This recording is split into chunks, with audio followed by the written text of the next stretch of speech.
Welcome back, everybody, to the Birdies and Bourbon Show. Dan, it's been a hell of a couple of weeks, buddy. I don't know if you saw any posts or not, but Monday was good to us, and Sunday was even better to Bryson DeChambeau. So the mail call was outstanding today. I'd like to say, it was good. I would like to say thank you to Sugarland Distilleries for sending over a sample of batch number 9 Roaming Man. I would like to say thank you to Hoops Vineyard, who was more than gracious. You're never going to see any of this stuff, but but we got 3 bottles of juice, man. We got one of their we got a rosé, we got a 2015 Merlot, and I'm not cracking open the cab yet. I didn't. I mean, it's wrapped up in paper. I mean, this damn thing. I mean, I don't. Hey, it definitely. Hey, my little my amateur bourbon palate. I don't know what's going to happen once I taste this stuff, but I've got a feeling this hoops tasting we're going to do with Lindsay. I think it is going to be awesome. Those are not for you to open prior to Lindsay coming on, Cal. What do you think I got in the glass stand? Hey, hold on. I know we've ribbed him a little bit. We've given him I don't want to say a hard time, but but he makes for great content. And congratulations to one Bryson DeChambeau. He is the only player. Oh, drinking that fat water again, are you? He is the only player in the field to finish under par. If you've been discounting or a naysayer to what Bryson DeChambeau, the mad scientist, is doing, Brooks Koepka, hey, chalk it up, buddy. That guy has got a friggin' system together. Hey, but before we get into that, Dan, I want to tell you, so I've got, I was thinking about what bottle we were going to have in our recording today. What are we going to taste? And I'm like, I need something big. I need something strong. I need something powerful. And we're going to power through this friggin' podcast. So we're going with Stag Jr. today. I didn't have anything else on the shelf that stood up to it. And hey, and wow. Hey, and mind you, this is now it's a little controversial. So there have been some questions about Stag's previous releases. This is not the most current release. This is the 63.2, 126.4 proof. As you can see, I'm a big fan. There's not a lot left in the bottle, and I haven't done all that today, as you can tell by my voice, or maybe I have gone through it today, as you can tell by my voice. But but this is going to be a damn good taste, good pour while we break down the U.S. Open. I personally can't remember any less bitching by the players than the 2020 year at Winged Foot. I mean, that place delivered all the way around. It was great, man. I mean, not a lot of complaint, like you said. I mean, obviously, we were talking on Monday last week. We were talking all last week. We talked to Immelman, we talked to Tattersall, we talked to our own, and everybody was like talking about the rough and how rough it was going to be and this and that. Well, guess what? Bryson did not hit that many fairways, and he still shot under par. As a matter of fact, I'm glad you went there. First thing, he hit 23 of 56 fairways. That is the fewest fairways ever hit by a U.S. Open championship. If I'm wrong, I guess leave a comment or review and tell me why I'm wrong and tell me what's correct. But that's the stats that I found. 23 of 56. If you were watching him prior to the tournament, prior to Thursday, he said they were interviewing, and of course, everyone, you're going to have to change the strategy. Hold on, I'm going to go in a different direction. I was doing some research. And somehow another podcast came on, and we are not in the business of dogging out podcasts. This isn't a hard gig, but I mean, sometimes you get things wrong, and in the moment you may say things that aren't necessarily represented or fact-based. Factual. That's what I meant to say. So this was by a PGA professional. He was on another podcast. And I'm going to paraphrase because I didn't write it down, but I was floored when he said his exact words that he didn't make the cut. Okay, so clearly his strategy wasn't right, but a good golfer in all rights. I mean, he is a pro, et cetera. But he said, there's a golfer is not going to be able to go out there and just bomb it off the tee and hit wedge on the green and make par. And then he followed it up by saying, I forget which hole it was, like, I don't know, 8, 9, I don't know. It was one of the shorter par fours. He's like, oh, I hit driver, and then I hit gap wedge in and made birdie. And I'm like, wait a minute. You just said you're not going to be able to go out there and bomb it off the tee and win the tournament. Well, I'll be damned. You can go bomb it off the tee, and you can be the only player that finishes under par. Exactly. So, by the way, we're going to need to change either your HQ location or something's got to happen, because our ice cream truck forecast that we got on Monday was not accurate at all. Hey, I didn't hear any ice cream trucks going by. That's for sure. No, we heard on the pod on Monday. No. I know. Well, hey, I'm saying Matt Wolff didn't hear one in that finishing round. I mean, what? I actually thought he had a pretty good chance of closing the deal there, at least staying relative in the tournament. And we're a fan of Matt Wolff, don't get me wrong, but but man, he had kind of had a meltdown, huh? +5. Yeah. So we were talking. I tweeted it on Sunday morning, and I tweeted at you as well, or I texted you, and I said, "Is this going to be Rocket 2.0?" And it was. It was, absolutely. It was. Hey, does Matt Wolff have a case of the HV3s? Solid coming in. You can't close. And again, or does Bryson just own him? Well, shit. You watched the tournament. We were texting back and forth. It was rock all over. It was like, what did he have, like a 3-shot lead over Bryson on Sunday going into Rocket, and then the same thing happened. He got outplayed. Bryson owned everybody. I don't know if you watched the interview afterwards, but he was saying, I think on like hole 11 or 12, he was like, yeah, this is probably going to happen.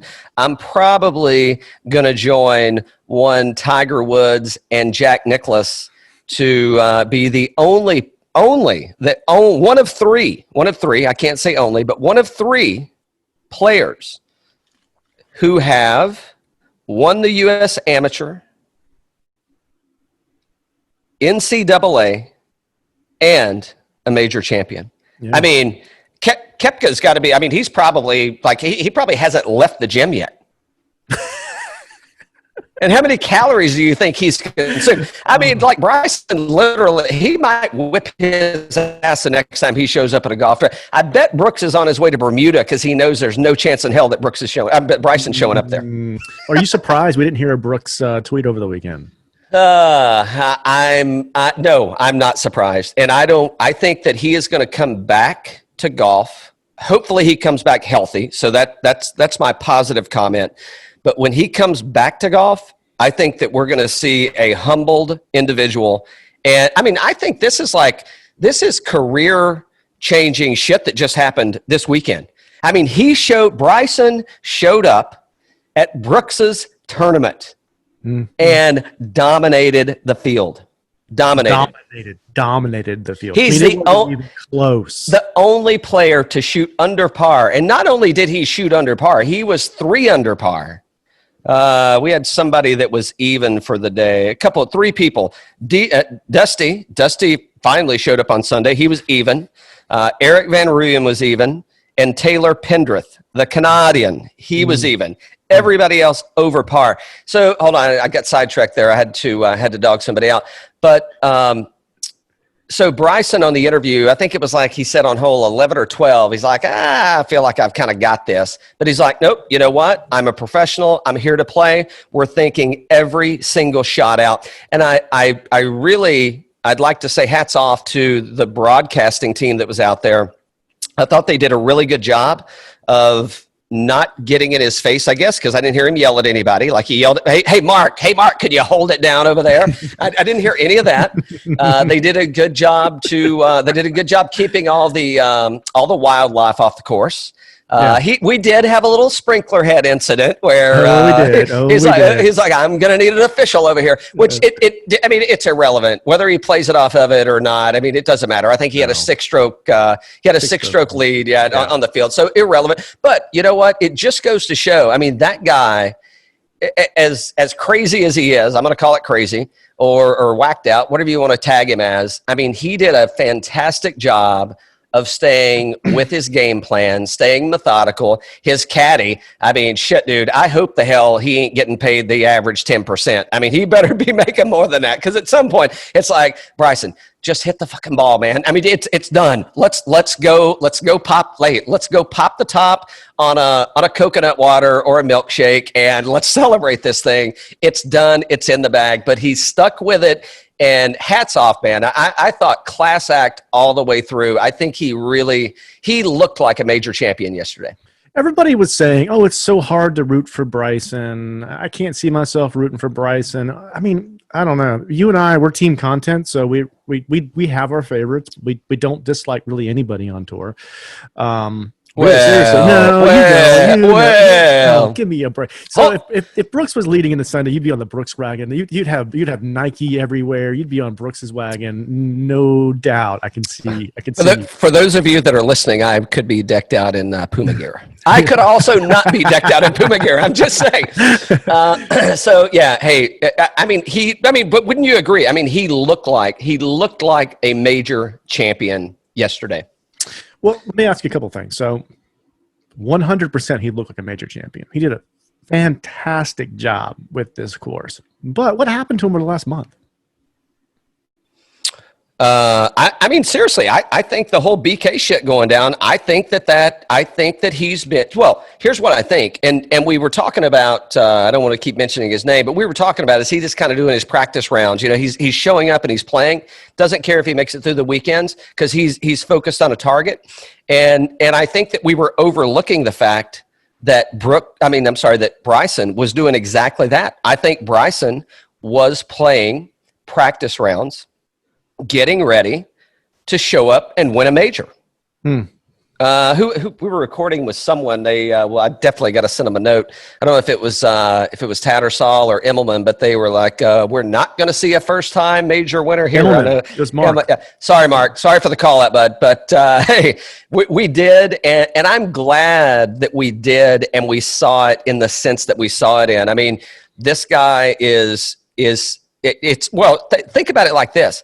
And he played out of the rough a lot. Now I told you, right? We made the comment that he hit the fewest fairways of any. I don't know if it was major or U.S. Open, but anyway, one of the two, the fewest fairways hit by a winner. And this course pretty much is Augusta with rough. Am I getting ready to hear a call out? Are you getting ready to take something? I mean, I'm just saying. I'm just saying, dude. And everybody said it. The course is going to play different. Augusta's going to play different in November. Hold on. Let me. Oh, somebody's got the old pen out. Somebody's making a note. Let me get my note. Here comes another one of those Cal forecasts. Somebody's making a note. Yeah. I don't want to get too much into the stats on this thing. I mean, it's because the stats are just like outside of Bryson. I mean, everybody's just kind of got shithoused, right? I mean, they're really just kind of stuck it up. Matt Wolff again. I don't know. He's young, dude. I mean, I think they said he would be a junior or senior right now if he hadn't turned pro. So that guy. I was actually surprised to see him turn it on and wind up where he was on Sunday. At beginning the tournament, I'm not necessarily surprised to see the outcome and how it finished. But yeah, outstanding. A couple of guys I want to touch on. Hold on. So Bryson, keep your note.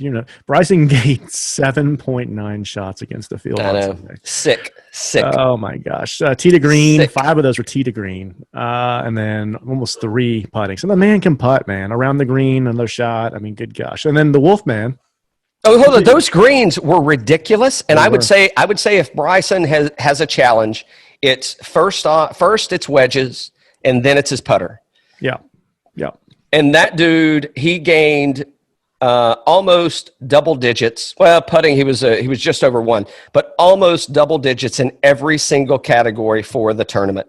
Oh, for the tournament, yeah. Thank you, Data Golf. We're still waiting on our login credentials. If you could send those over, we'd appreciate it. But the Wolf man, like, he didn't lose anything either. I mean, he was second. Obviously, he was second in strokes gained, but boy, did he just shit the bed on the back 9, man. I mean, good Lord. Yeah, exactly. Yeah, and his the Wolfman lost a shot 1.27 on putting. and approach. He lost a little bit there. Yeah, I mean, it just goes. The guy just got outplayed again. Did you see all the stuff on Twitter and everything with him approaching the golf course? Like, when he's arriving, he's like, "Hey!" He's got his phone out, and he's texting, and he's talking, and he's doing this, and he's doing that. Hey, so I mean, which goes to show. I mean, hey, bud, Matt Wolff is gonna. We're gonna see him in that position again. That this is not a one and done show. I mean, he's gonna be there. But hey, next time.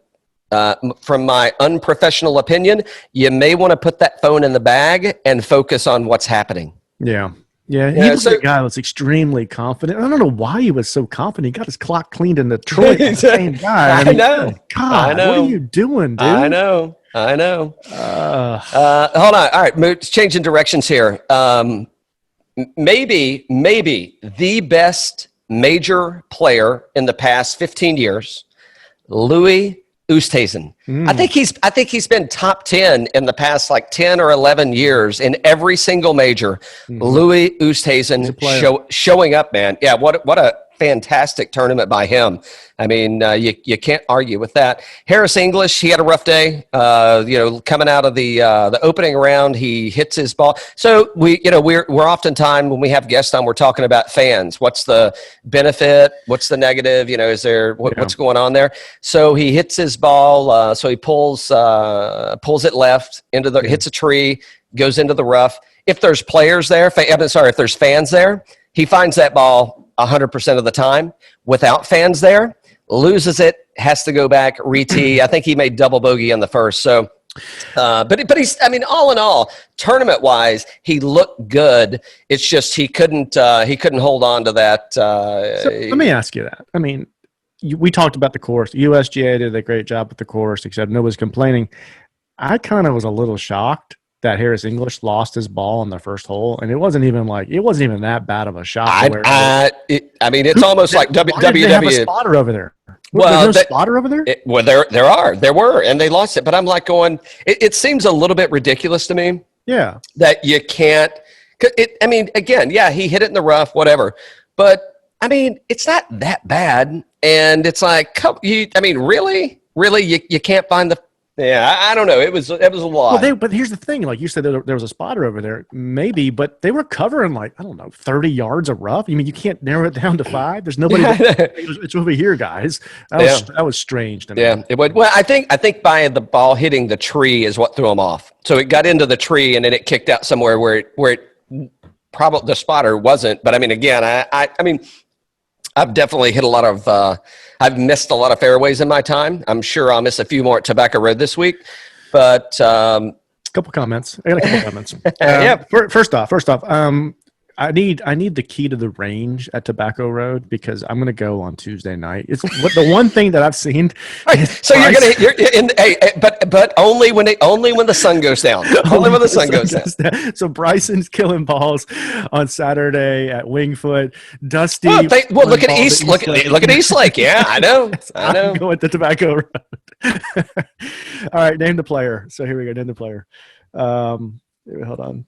Okay, by the way, for those of you listening, I'm definitely enjoying the Stag Junior. It's fantastic for anybody who says that it's not good. And I'm holding up, look at this gift that Roaming Man, look at this little coaster that Roaming Man sent us. I wanted to crack the Roaming Man, but I'm going to wait. That's a really cool. I know. Thing. Yeah, it's nice.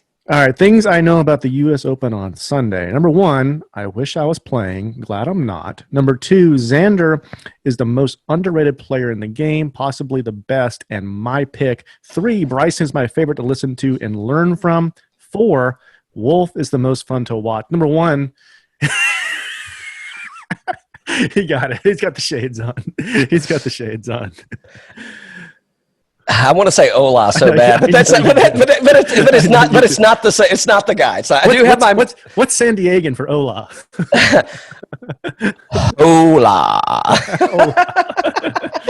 I guess it probably is Ola. There you go. No, Phil, man, Phil. Yeah. Yeah, Phil. It's Phil. So let's break it down. Xander's the most underrated player in the Hey, let me tell you what, and I don't know, we were probably talking with, well, I think it was both Tattersall and Immelman. I mean, listen, Schauffele he's there, dude. I mean, that guy, I know we do DraftKings isn't out yet, so we haven't been able to do our show. And really, I mean, is anybody even going to Bermuda? Number two, Schauffele is going to win a major. And he's going to win one soon. I mean, if that dude is not in your DraftKings lineup every single week, it's a miss, right? And I know people are like, oh, I'm going to fade him because he's so highly, well, dude, like that guy every week, that dude is showing up and he's playing good golf.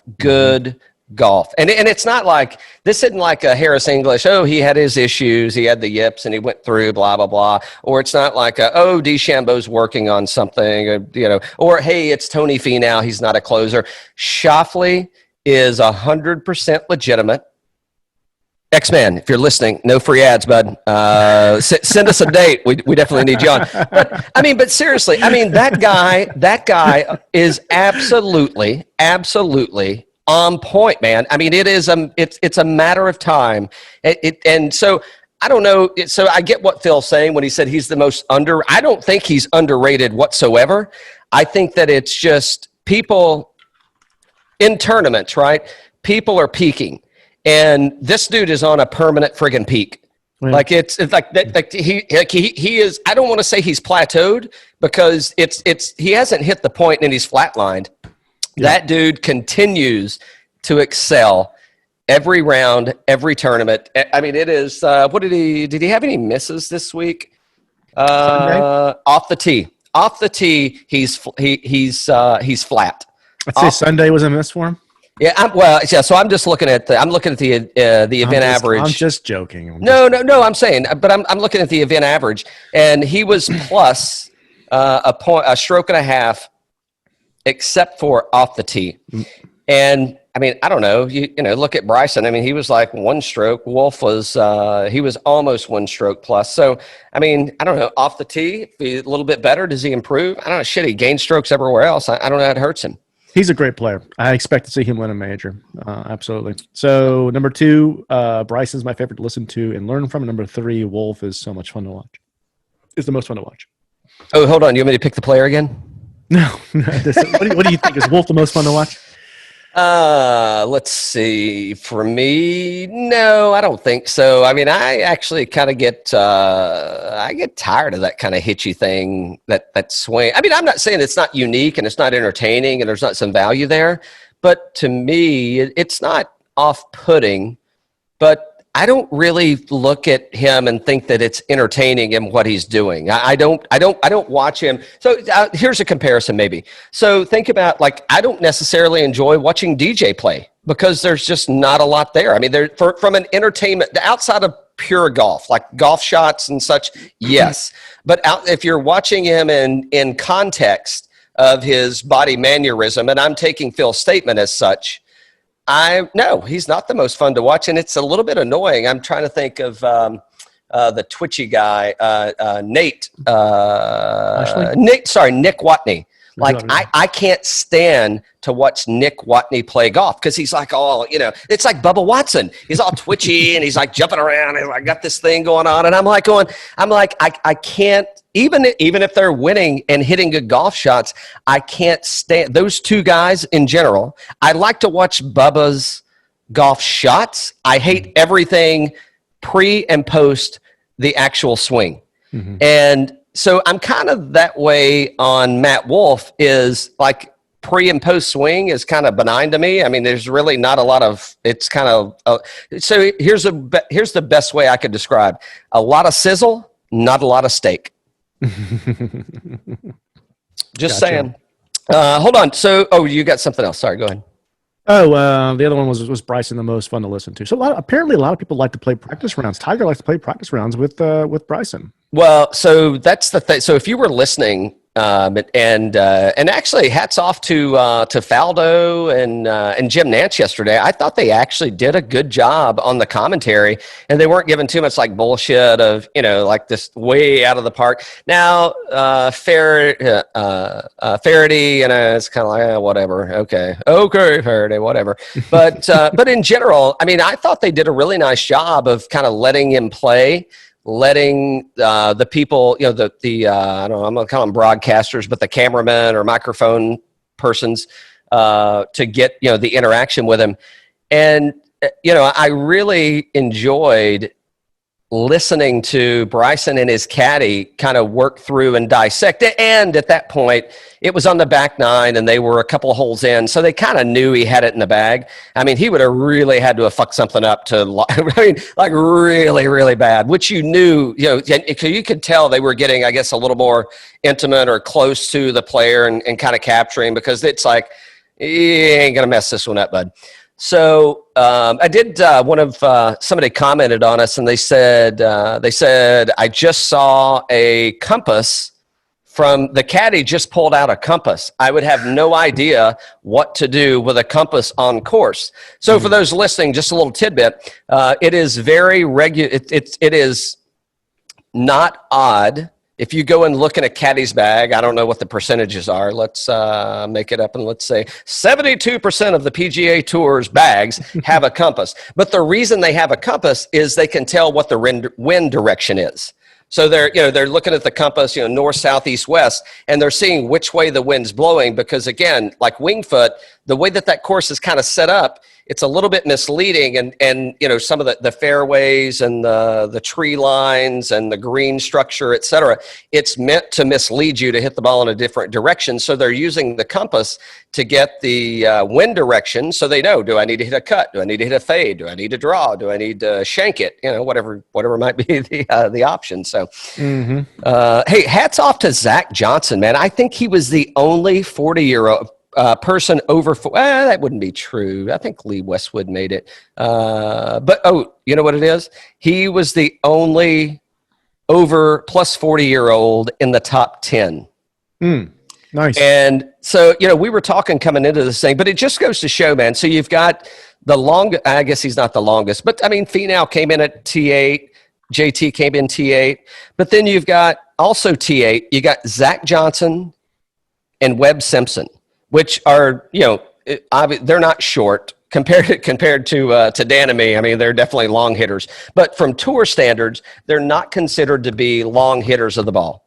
And they come in at T8 on a course where it's, so we kind of nailed that one, right? I mean, it's shot placement's going to go, but, did we miss a little bit on DeChambeau? I did play him in a couple of lineups. I did win a little bit of money, not too much, but look at Lee Westwood coming in at T13. McIlroy shows up once again, T8. Exactly. I mean, a lot of guys here, they could have made a move on Sunday, but sneaky, these T8s or whatnot, because the focus was all on Wolff and on DeChambeau, right? There was no focus on any of these other guys for the most part. None of them, they were never really in that much of a contention, I guess, huh? Well, here's one thing I'd like to say is we talked about it, and I forget who it was. One of the commentators were saying on Friday after the round that Friday is moving day for the U.S. Open. Well, I'm calling bullshit on that one. Me too. That bullshit. Hey, I don't know where you got that stat at, but let me tell you what. DeChambeau, the scientists debunked that one. Man. As a fact. All right, so I want to hit. Hey, Kez, thanks for connecting with us on. Thanks for sharing your email address. Looking forward to having you on the show. My disappointment, my bogey of the week. We haven't done our 4 caddy sessions in a minute, but we're going to wrap this up and kind of keep it short. So birdies and bogeys, and unfortunately, my bogey has to go to one P. Reed, and hey, damn it! I mean, I swear, man, I was pulling so hard, and I don't know why people hate Patrick Reed. Leave a comment. You can even leave 1 star and leave a comment. I don't give a shit. I don't know why they hate him so bad. He's a damn good golfer, and that guy's a grinder. But boy, did he have a rough time. He needed some birdies on Sunday, boy. He just couldn't find them. So I hate that. I thought this was going to be Patrick Reed's second major for his career, and he didn't. And however, he did come in at T13. So I mean, respectable. He just had a shit day, man. He shot 4 over, 7 over. It's 4 under on Sunday, 7 over for the tournament. So yeah, that's a bummer. I'll go. The guy I had really high hopes for this week, in terms of a bogey for me, is the guy that, obviously you're saying DeChambeau has stolen the stag from him because we named him Mr. Stag earlier. It'd be Hatman. I mean, the Hatman missed the cut. I mean, he was a big time favorite coming into this thing. Not favorite in terms of the win, but to do really well, right? And missing the cut. I mean, come on, what happened to the Hatman? Good Lord. I don't know. You probably have the stats in front of you. 74, 78. Yeah, right. So, I don't know. Maybe chalk it up to COVID, 2020, whatever you want to chalk it up to.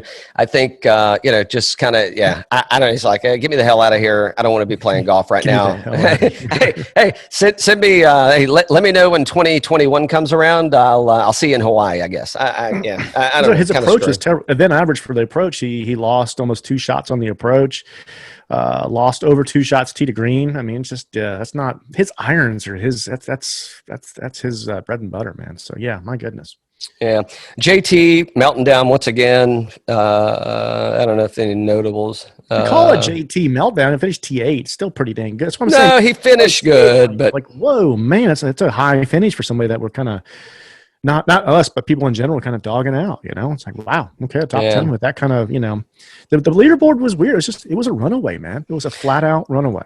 I mean, here's the crazy thing. It's like how in the world is everybody, almost everybody, everybody shoots even or plus, and one guy comes out and smokes it, man. Like, just without a doubt, this unbelievable. We talked about it a minute ago. You saw how cocky Wolff was coming there with his phone. He's got his hat backwards. He's saying, "What's up?" Blah blah blah, and that. And he got his clock cleaned on Sunday. He lost that day by 8 shots. He lost by 8 shots on Sunday. Just a crazy. Well, he didn't lose the tournament by 8 shots, but he got outplayed by 8 shots. Oh, I know. Oh, yeah. So it's like people can say, "Oh, the course was tough. The course wasn't gettable." Well, hey, I mean, there was one, and I guess it's an anomaly, right? You're like, "Oh shit, one guy got it," but I mean, legitimately, it's like, okay, well, you got 3 or 4 people even, and and here you are. Like, yeah, I mean, he just, I guess, showed up unprepared. Hey, I mean, Dan, what an awesome tournament. We were saying, I think the USGA deserves a little tip of the hat. I think they made the course challenging. Course selection, I think fantastic. Get back to Winged Foot as soon as possible. They held the course together. They made the course challenging. But I think they also kept it playable in the sense that, it wasn't horrible that, long hitters played well, short hitters played well, putters did well. I mean, it's like, if you didn't bring your game, you're not going to win the tournament. And I really do believe that in this scenario, the best player won the tournament. Yeah. Did you see him eating his after dinner? I think that Ruth Chris was catering every day, I think. Speaking of no free advertisements, Ruth Chris, why aren't we getting steaks for the show? That's right. And then you got he was eating pizza, and he has protein shake there and everything too. And then he did a pizza review. He did the just one bite. Just one bite. Hey, speaking of, we got to cut this off, Dan. I got to go get my pizza and my protein shake. All right. Hey, buddy. So we'll be back, guys. I think we're coming. We got ASW, which you had a great tasting with those guys last week. That'll be dropping on Wednesday. Georgia Heartwood. It is worth the money. Buy it. Mm-hmm. And then we got the interview coming up on Thursday or Friday. Yeah, we'll be also we're heading out to see Martha at Tobacco Road this week. So looking forward to playing. I'm looking forward to playing golf with her. Dan is already embarrassed, and he may not even bring his clubs. I need the key to the range for Tuesday night. I'll message Martha when we get done. Let's see. Oh, hey, speaking of ASW and Georgia Heartwood, so I don't know. So I'm in the Atlanta area. Dan's at Raleigh. I don't know where you're buying your booze at these days, but if you're ever in Grant Park or downtown or somewhere thereabouts, or you just want to make a trip, stop by and say hi to Cam and Hunter at My Friend's Bottle Shop. You can find them on Instagram. Those guys are awesome. That is where I get the majority of the liquor that you see behind me. If you're listening, there's a lot of liquor behind me, and it's. I mean, really, man. I mean, I do tastings with those guys regularly. They're fantastic. I don't know the exact address, but it's Memorial Road in Grant Park. Easy to find. My Friend's Bottle Shop. Go by, give them a like on Instagram, and we are working on maybe a barrel pick with those guys in the near future. If you mention Birdies and Bourbon when you make your purchase, you may get something. If you do it today, probably not. If you do it over the next couple of weeks, we're going to leave some Birdies and Bourbon swag at the checkout counter. So say hi to Cam and Hunter at My Friend's Bottle Shop. All right. Cheers. Cheers.